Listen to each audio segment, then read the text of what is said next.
Honestly, there are 7 people I have never and will never forgive. Not just for one thing, but for a long chain of betrayals. They know exactly who they are, and so do I. George Harrison. For young men from Liverpool who conquered the world with their music, brought joy to millions, and seemed like the best of friends on stage. But behind the smiles and the screaming fans, there was a storm brewing. And at the center of that storm was George Harrison, the quiet Beatle, who grew to truly hate one person more than anyone else in the world. This isn't just about musical differences or creative clashes. This is about years of feeling small, ignored, and treated like a child when all George wanted was respect. The person he came to hate wasn't some music critic or jealous rival. It was someone much closer to home. You might think you know the story of the Beatles. You've heard about John and Paul's songwriting genius, about how they changed music forever. But what you probably don't know is the painful truth about what happened to George Harrison during those years of fame. While the world saw 4 happy musicians, George was slowly dying inside, feeling like he was trapped in a cage that he couldn't escape from. And there was one person who held the key to that cage, but refused to let him out. George Harrison didn't start out hating anyone. In fact, he was just a kid who loved music and looked up to his older bandmates like they were heroes. Born in 1943 in Liverpool, George was the youngest member of the Beatles, and boy, did everyone make sure he never forgot it. When he first joined the band in 1958, he was only 14 years old. 14. Most kids that age are worried about homework and crushes, but George was already playing guitar like someone twice his age. The story of how George joined the Beatles is actually pretty sweet. He was friends with Paul McCartney from school, and they used to travel to school together on the bus.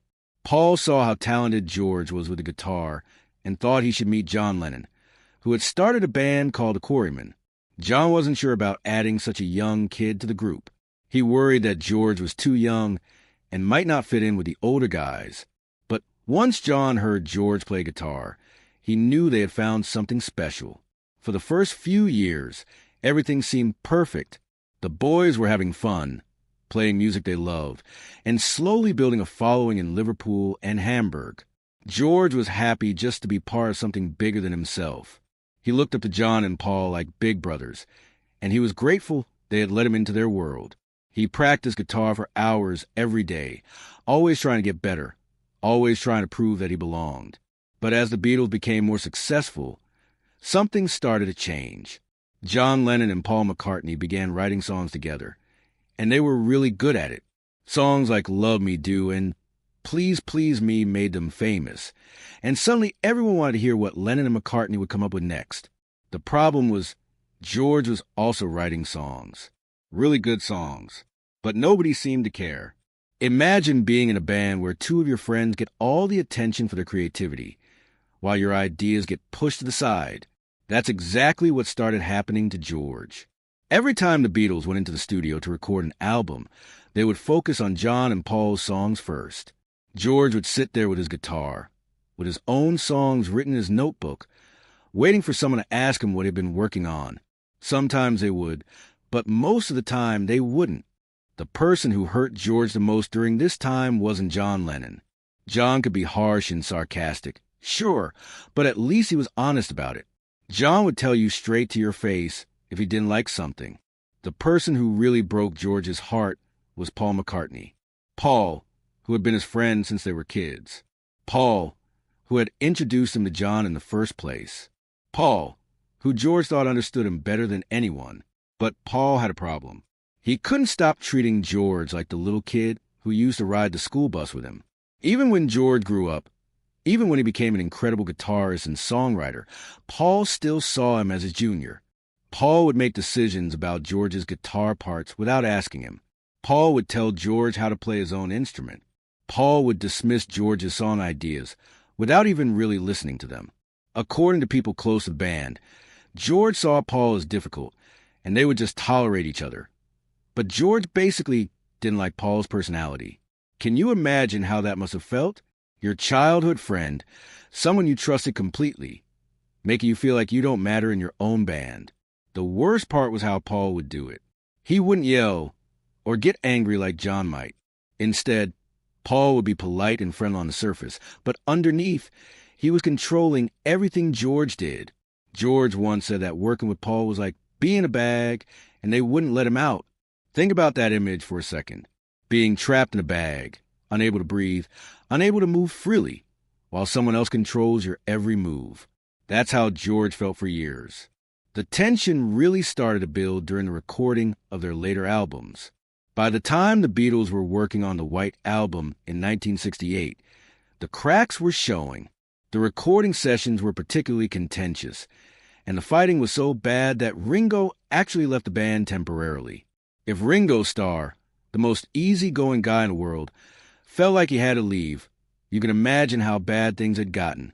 George had been writing beautiful songs like Within You Without You and Here Comes the Sun, but getting them onto Beatles albums felt like pulling teeth. Meanwhile, Paul and John could write a song in the morning and have it recorded by evening. George would present a song he had been working on for months, and Paul would immediately start telling him how to change it, how to make it better. But Paul's idea of better usually meant making it sound more like a Paul McCartney song. The breaking point came during the filming of Let It Be in 1969. If you've ever watched a documentary about those recording sessions, you can see the pain in George's eyes. There's one moment where Paul is literally telling George exactly how to play a guitar part, note by note, and George just looks defeated. He's not angry in that moment. He's not fighting back. He just looks like someone who has given up hope. During those sessions, George commented that it felt just like being back in the Beatles, when talking about how controlling the environment was. Think about how sad that is. The Beatles were supposed to be his dream come true, but by the end, just being the band felt like a nightmare. And then George did something that shocked everyone. He quit. Right in the middle of the sessions, George Harrison stood up, looked at his bandmates, and said he was done. He packed up his guitar and walked out the door. For a few days, nobody knew if the Beatles were finished forever. John and Paul tried to act like it wasn't a big deal, but deep down, they knew they had pushed George too far. George eventually came back, but things were never the same. He had tasted freedom, and he realized that he didn't have to accept being treated like a second-class member of his own band. But the damage was done. The trust was broken. The friendship that had started on those school bus rides in Liverpool was hanging by a thread. What made it even worse was that George was becoming an incredible songwriter during this time. Songs like Something and Here Comes the Sun are now considered some of the Beatles' best work. Frank Sinatra called Something one of the greatest love songs ever written. But when George first played for the band, Paul's first instinct was to criticize it and suggest changes. The hatred that George felt wasn't just about music, though it was about respect. It was about being seen as an equal.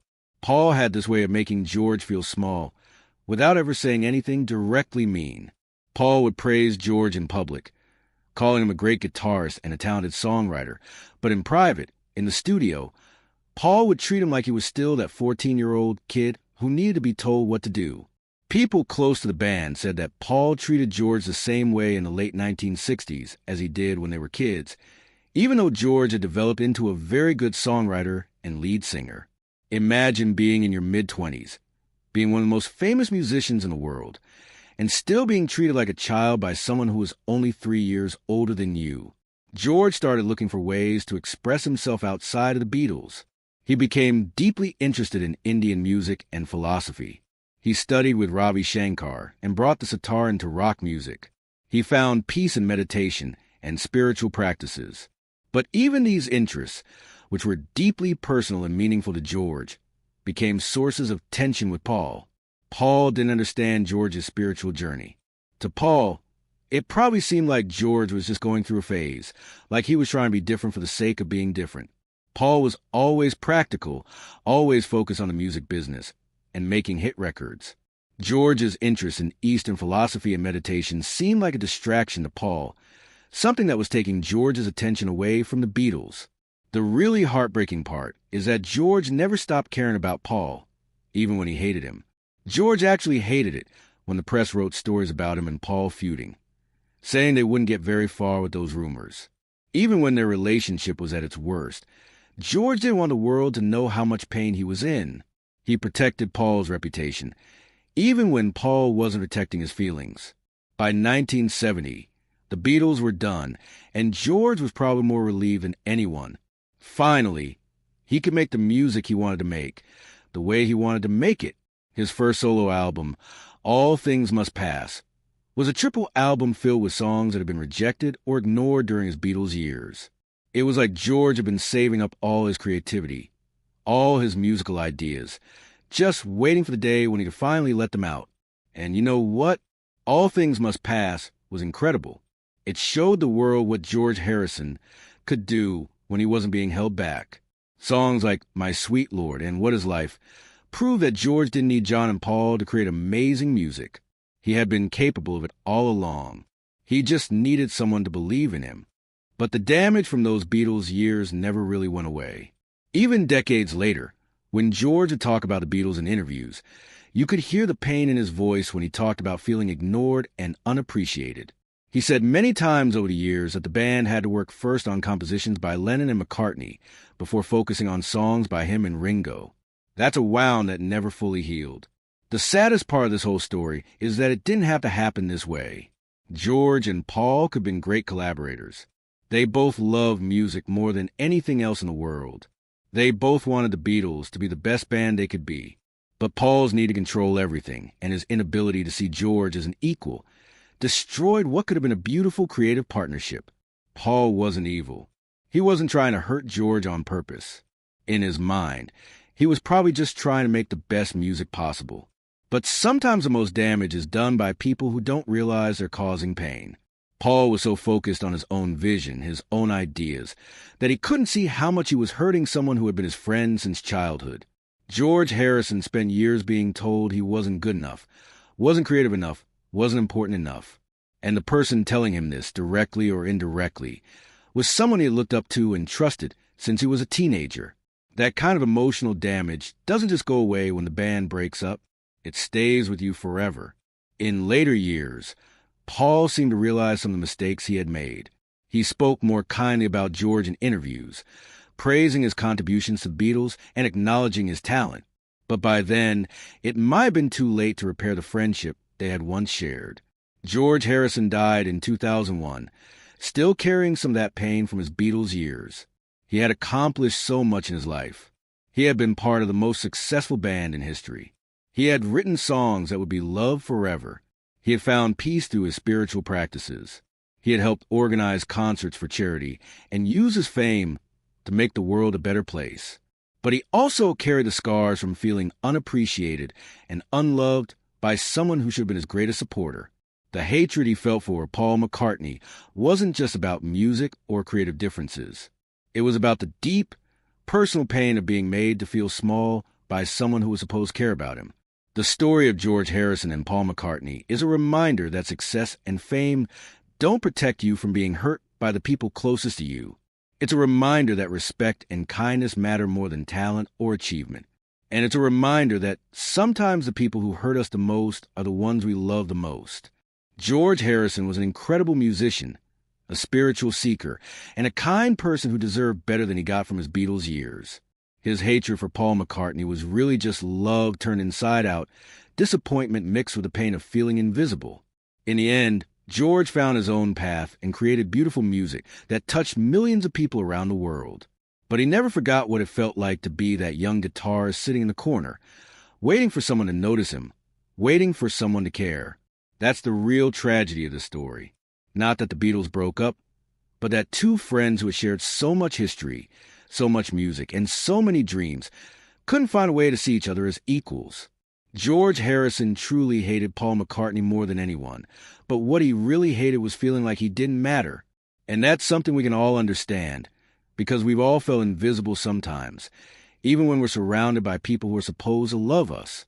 If you found this story as heartbreaking and fascinating as I did, please give this video a thumbs up. It really helps the channel grow and lets me know you want to hear more stories like this one. And if you haven't already, make sure to hit that subscribe button and ring the notification bell so you never miss when I upload new content about the untold stories behind your favorite musicians. Share this video with anyone you know who loves the Beatles or who might not know the full story of what really happened between these legendary musicians. Thanks for watching, and I'll see you in the next video.